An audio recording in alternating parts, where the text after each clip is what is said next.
The Zel-5 peace station was a strange mix of technology and tension.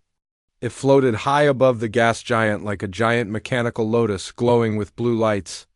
Inside, two very different species were meeting for the first time in history, humans and the powerful alien race called the Zentauri. Captain Jace Rennick stood nervously at the edge of the Golden Throne Hall. He wore the dark blue uniform of the Terran Alliance, but he pulled at his collar like a schoolboy who didn't want to be there. He was known across several systems, as a skilled diplomat, but also as someone with terrible timing and even worse luck. And now he was about to meet the Zentauri Queen, a being so feared, so powerful, and so mysterious that most humans only knew her by her title, Verallaxa, the Untouched One. Just smile.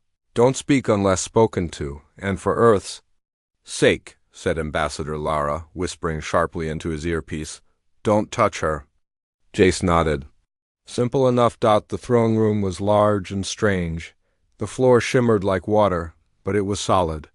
The walls moved slightly, as if breathing. Golden vines twisted around the ceiling, and in the center sat Queen Verallaxa on a throne made of glass and bone. She was tall, at least 10 feet, with skin that shimmered like polished stone. Her eyes were black, her hair floated behind her like smoke, and she wore robes that looked woven from light itself. Around her stood 6 silent Zentauri guards armored in silver plates and holding long, glowing spears. Jace stepped forward, following the human ritual officer who was guiding him through the ceremony. This was a peaceful visit, a first step toward forming an alliance. Everything had to go perfectly. So, of course, everything went wrong. The ritual required Jace to walk forward, bow, then take a step back when the queen raised her hand. Easy, but the translator in Jace's earpiece glitched just as she spoke the command. Instead of hearing "step back," he heard "approach" and offer connection. And that's what he did. With a calm smile and slow, careful movement, Jace stepped forward and gently placed his hand on Queen Verallaxa's shoulder. For exactly 2 seconds, there was silence, and then all hell broke loose. The Zentauri guards raised their weapons instantly. Forming a circle around the queen, the walls of the chamber turned red. Alarms screamed in musical tones, and the floor beneath Jace began to glow. Ambassador Lyra's voice was shouting in his ear, "Jace, what did you do?" Jace pulled back his hand slowly, his heart pounding. "I don't know. I thought I was following the..." Silence. One of the guards roared, his voice deep and echoing. "The touch has been given. The bond is declared." Queen Verallaxa stood, her dark eyes locked on Jace. "This act has meaning." It was an accident," Jace said quickly, both hands raised in surrender. "I didn't mean anything. I thought there was a translation error." "Among the Zentauri," the queen said, her voice calm but heavy, "there are no accidents." One of the guards stepped forward, pointing his spear at Jace's chest. He must face the consequences. Jace was surrounded, disarmed, and pulled away from the human group before anyone could stop it. Earth security tried to protest, but the station belonged to the Neutral Galactic Council, and Zentauri laws held power inside the throne hall. He was taken down a spiraling path lit with violet torches, through tunnels that pulsed like arteries, and into a high-security chamber deep within the station. No windows. Just one small bed, a strange floating table, and a glowing force field that blocked the door. Inside, Jace sat on the bed, head in his hands. How is this my life?" The voice that answered wasn't human. "You are confused. That is expected." Jace looked up. A small floating orb hovered near the ceiling, projecting a hologram of a Zentauri female, younger, maybe a priestess or scholar. "I'm here to explain your offense," she said. "Thank you," Jace muttered. "Finally." The hologram nodded. "Among the Zentauri, the queen is sacred. Her body is never touched unless the touch is given with full intention. By placing your hand on her, you offered what we call the first bind." "I didn't know," Jace said. "I didn't mean it that way." The queen did not reject it. Therefore it is acknowledged. Jace's face twisted in disbelief. "Wait, what does that mean, acknowledged?" "That she accepted it?" The hologram paused. "By law, yes." "Oh no," Jace groaned. "Does that mean I'm married to her or something?" The hologram didn't smile. No, worse, you must now complete the rite of understanding to prove the sincerity of your offering. It is the only way to avoid dishonor. And war. Wait, war? If you are found unworthy, the Queen may choose to break the bond by declaring humanity unworthy of further contact. The Galactic Council will respect this decision. Jace leaned back on the bed. Okay. How bad? Is this right thing? Meditation? Trials? Chess tournament? The hologram flickered. You will be dropped onto the moon Vel'Koran for 72 hours. It is a place of truth. You will survive or not. Meanwhile, back in the throne hall, Ambassador Lara stood facing Queen Virilaxa across the room. This is outrageous, Lara said. Our envoy made a mistake. We request his immediate return. The Queen stood quietly for a long moment. Then she spoke. The human touched me with intent. He now stands as a question. If he survives, the answer will be known. Lara narrowed her eyes. And if he doesn't? Then the question dies with him, and Earth becomes silent to us. Jace Rennick woke up to the sound of crashing waves and strange wind, but he wasn't on a beach. He was lying on sharp black rocks, soaked in freezing mist, and his bones felt like they'd been rattled apart. He sat up slowly, coughing. His uniform was torn. The last thing he remembered was being put into a cold sleep chamber by the Zentari guards. They said nothing, just activated the pod and launched him into space. Now he was here, Vel'Koran. The trial moon above him. The sky was purple with 3 suns glowing in different shades of orange and red. The clouds moved too fast. The wind didn't blow. It pulled as if it were alive. The air was thick, heavy, and smelled like burned leaves and metal. Jace stood up, slowly scanning the area. No cities, no trees. Just rocks, mist, and strange twisted shapes in the distance. His earpiece was still working. A soft beep buzzed in his ear, then a familiar robotic voice spoke. Welcome, trial subject Rennick. This is Vel'Koran. You have 72 Earth hours to complete the rite of understanding.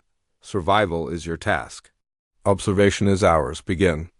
Nice to know someone's watching, Jace muttered, brushing dust off his jacket. Hope you brought popcorn. As he walked through the jagged terrain, he noticed something strange. The environment wasn't normal. The rock shapes looked deliberate, almost like statues. Some looked like faces.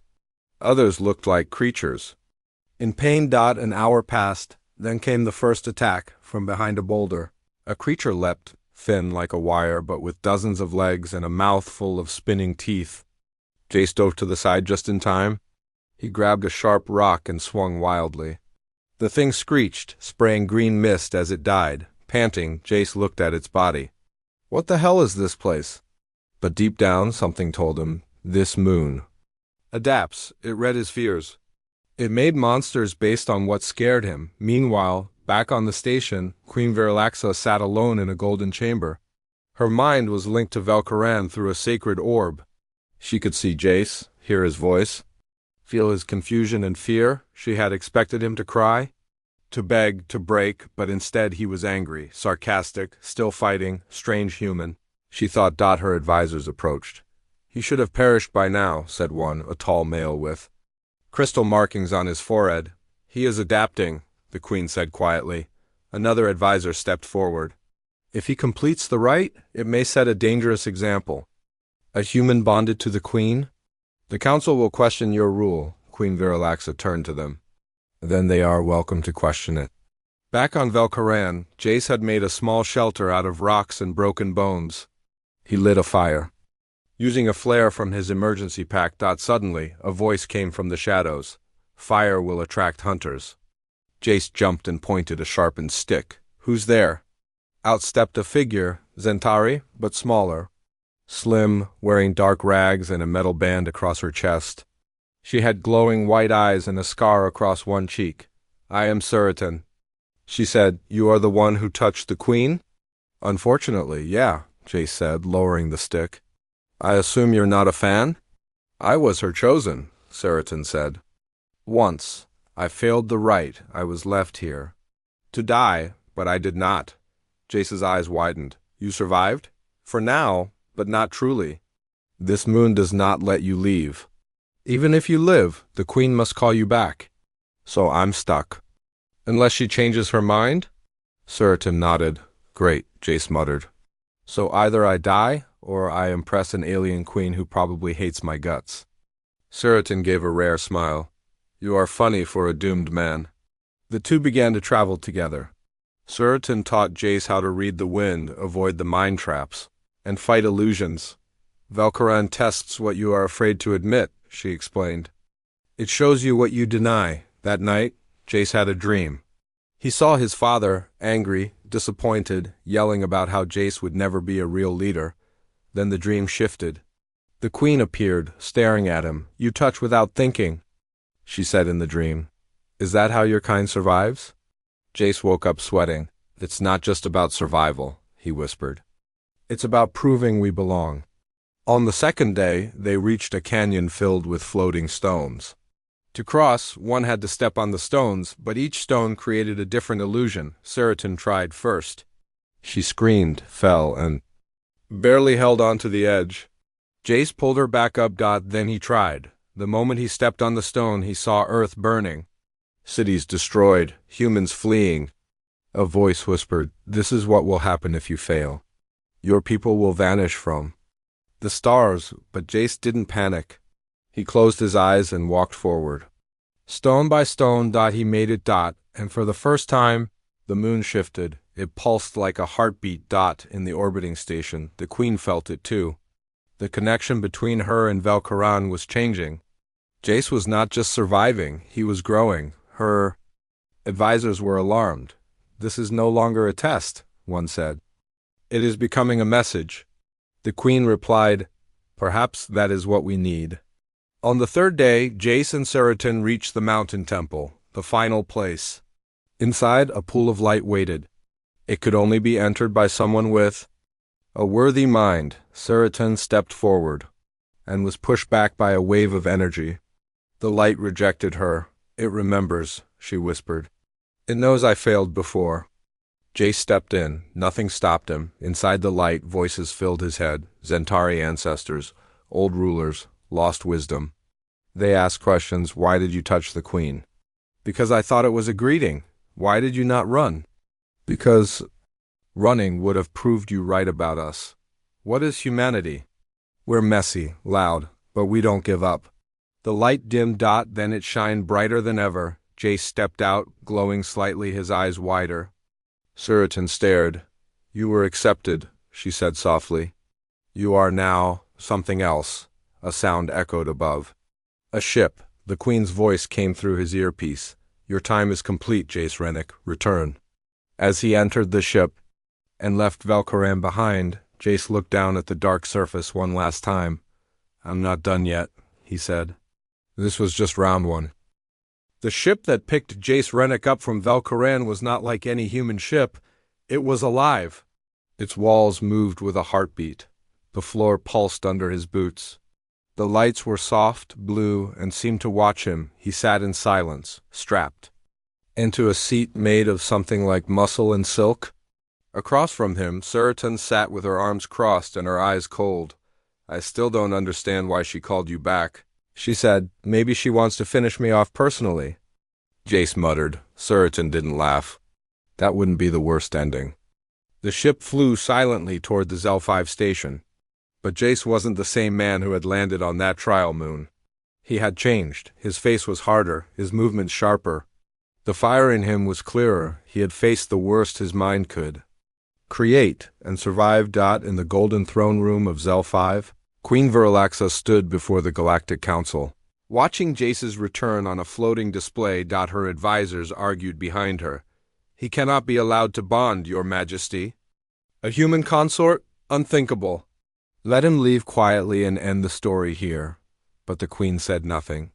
Her black eyes stayed on the screen, watching Jace walk down the ship's ramp. She saw no fear in him now, only questions. Back on the station, Jace was taken straight to the queen's private chamber. No guards, no weapons. Just him. The door opened, and he stepped inside. It was quiet. The walls glowed with a soft golden light. A small pool of water reflected the ceiling like a mirror. In the center of the room stood Queen Virilaxa wearing A simple robe of silver threads. No crown, no throne. She turned slowly. You returned. I didn't have much choice, Jace said. You survived Velkaran. I didn't just survive, he said. I understood. That made the queen raise an eyebrow. Understood what? Jace stepped closer slowly. That your tests aren't just physical, they're personal. Emotional. That moon was built to break minds, not bodies. You are correct. Then here's what I don't understand, he said. Why test me at all? Why not just send me back to Earth and forget the whole thing? Queen Virilaxa walked toward him, her eyes never blinking. Because, she said softly, you touched me. And in Zentari law, a touch means more than words. It speaks to the soul. It was a mistake. No, she said. It was unexpected. And in our history, sometimes the unexpected changes everything. Back in the council chamber, Ambassador Lara stood before the Galactic Council, arguing for Earth's place in the galaxy. This was a misunderstanding, she said. Captain Rennick acted on a translation error. He should not be punished for cultural confusion. One of the Zentari elders stood, yet he survived the rite. Velkaran does not lie. Another alien council member, tall and insect-like, clicked its mandibles. The queen has not rejected the bond. By Zentari law that gives him standing. The room went quiet. The council leader, an ancient being of light and shadow, leaned forward. Then we wait for her judgment. Back in the queen's chamber, Jace sat on a circular bench as the queen stood above him. I don't belong in your world, he said. I'm just a guy who trips over rules he doesn't understand. And yet, you are still here. Jace looked up. Why? The queen tilted her head. Because you did not run. Every being who has failed the rite begged for mercy. But you, foolish, loud, and stubborn, you challenged the moon itself. I didn't do it to impress you, Jace said. I did it because I won't let humanity be erased over an accident. Then let us make it no longer an accident. Jace blinked. Wait, what? Queen Virilaxa extended her hand. Her fingers glowed faintly. You began a bond? Now you have earned the right to complete it. Not as a slave, not as a consort, but as an equal. Jace stood up slowly. You're asking me to join with you? No, she said. I am offering a choice. Decline, and you may leave. Earth will not be punished, but accept. And humanity will rise. Jace looked at her hand, looked at the strange, beautiful room, then laughed quietly. This has to be the weirdest week of my life. And then, after a long pause, he reached out and shook her hand. Alarm suddenly blared. A message flashed on the wall. Suritan rushed into the room. Queen, the inner court has rebelled. What? Jace stepped back. Suritan nodded. They planned for you to fail, Jace. Now they see you've passed. They're afraid. They've taken control of the outer rings of the station. They're calling you a human invader. Queen Virilaxa turned to Jace. Now comes the true test. On the outer deck of the station, elite Zentari warriors stormed toward the control core. They shouted that the queen had been polluted by alien weakness, that the bond was illegal, that Velkaran had been cheated. But when the doors opened, they did not find a weak human or a broken queen. They found both of them standing together, swords drawn. Jace held a plasma blade he had taken from a fallen guard. He wasn't trained, but he knew how to survive. The queen floated beside him, her robes flaring, eyes glowing. You want to see what humanity really is? Jace shouted, come and get it.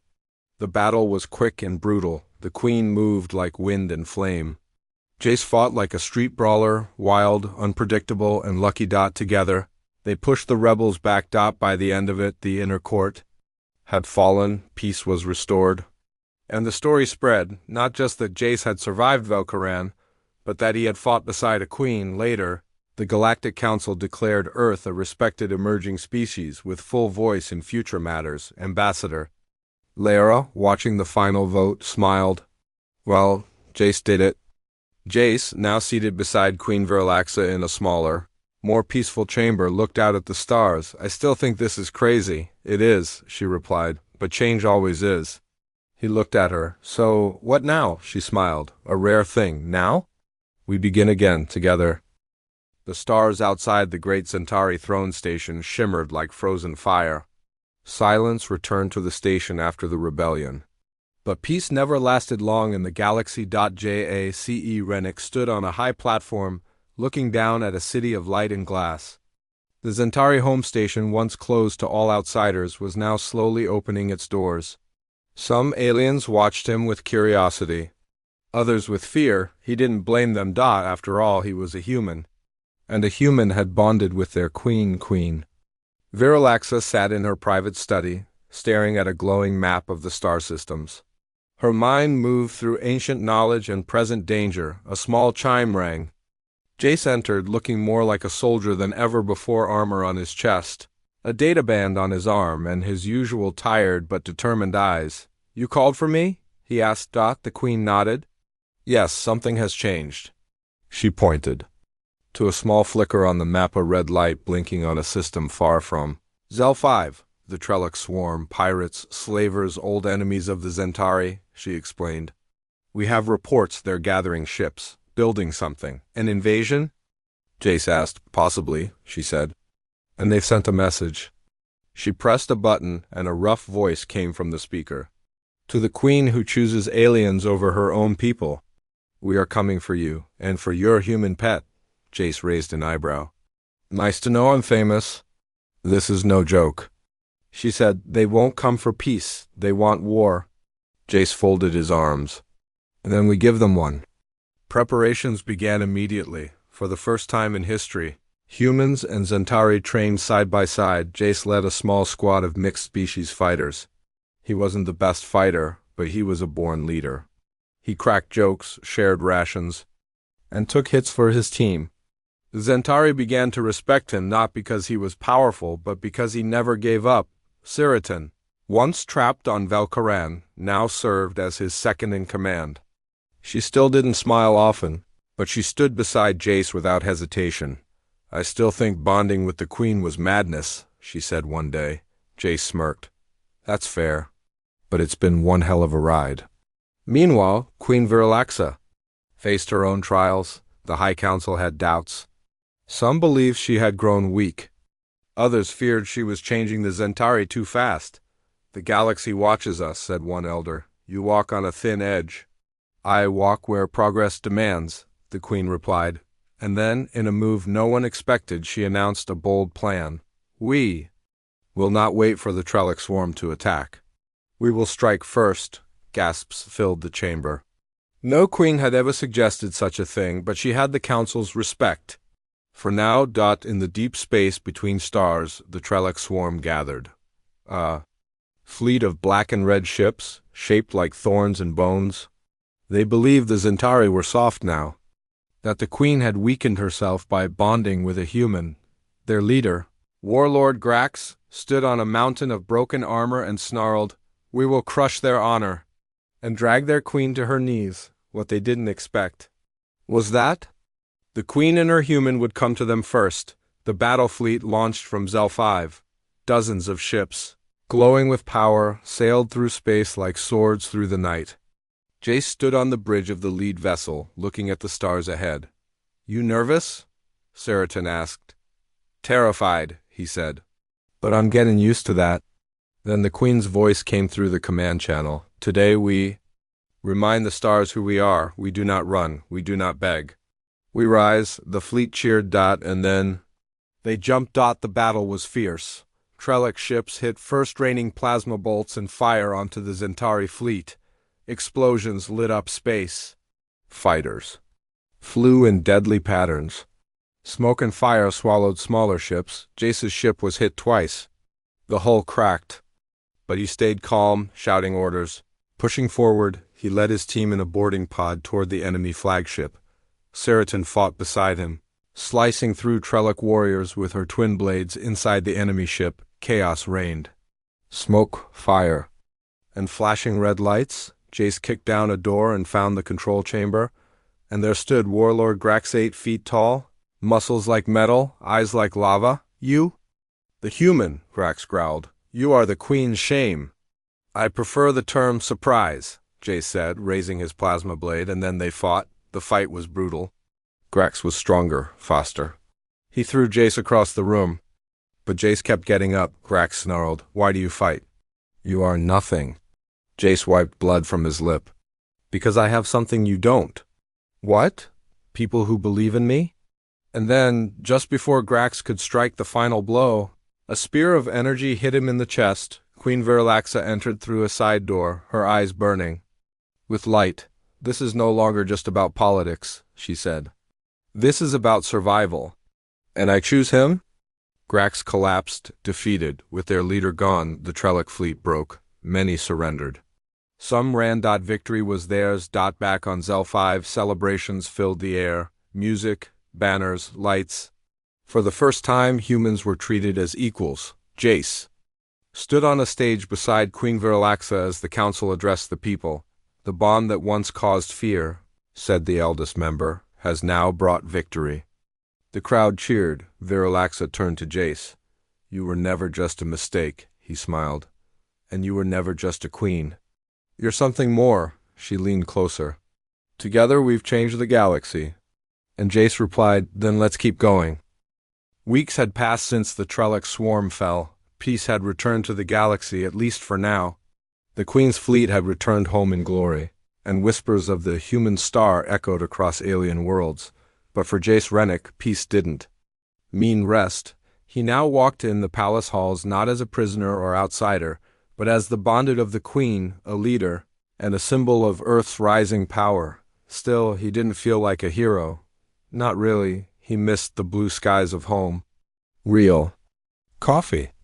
Greasy ship engines, but deep inside, he knew something else. He had become part of something far bigger than he ever imagined. One early morning, Jace stood on a balcony looking over the glowing towers of Zel 5. A breeze touched his face. Stars moved slowly in the sky above. Queen Virilaxa stepped beside him, her silver robe trailing behind her. "You are quiet today," she said. "I was just thinking," Jace replied. "Dangerous habit." She smiled. Jace chuckled. "You ever wonder what comes next? After all this?" The Queen nodded. "Always. Peace is never permanent. But progress, that can be shaped." She turned to face him. "The Council wants us to visit Earth." Jace blinked. "Wait, what?" "They want to see your home. They want to understand where this accident came from." Jace laughed. "I hope they like spicy food and traffic." Soon, preparations began for the first official visit of the Zentari Queen to Earth. The news spread fast. Earth's governments rushed to prepare. Media went wild, protesters shouted. Children waved flags. Scientists danced. Jace returned home not as a forgotten pilot, but as a legend. He stepped off the Queen's ship in a sharp black coat, Zentari armor under his sleeves, and a look of someone who had seen too many stars. Beside him, Queen Virilaxa descended with quiet grace. Her skin shimmered in Earth sunlight. Her eyes scanned every camera, every person, and every flag, and then she smiled. The Earth delegation greeted them with both fear and honor. The president of the Earth Union offered a handshake. The Queen, remembering the first mistake, gave a slight bow instead. Jace laughed quietly. "We've all learned something, haven't we?" They visited cities, spoke at the United Space Council. Children touched holograms of the Queen's crown.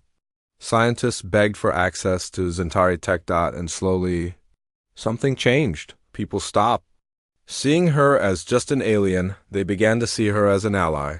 One night, in a quiet room at the Earth Union Embassy, Jace sat with the Queen, both looking out over the glowing lights of New Geneva. "You've changed Earth," he said. "No," she replied. "We changed each other." Jace looked thoughtful. "What now? Do I just become your, royal advisor?" The Queen turned her head. "You've already become more than that."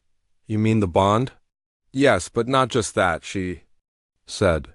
"You've given the Zentari something they lost long ago, hope in something new." She walked closer to him. "I want to ask you something bold." Jace raised an eyebrow. "Bolder than surviving a cursed moon and fighting a warlord?" "Yes," she said seriously. "I want you to help lead the United Galactic Accord." Jace almost choked. "You want a mechanic pilot from a backwater planet to help lead a council of ancient star empires?" You're not that person anymore, she said. And you're not doing it alone.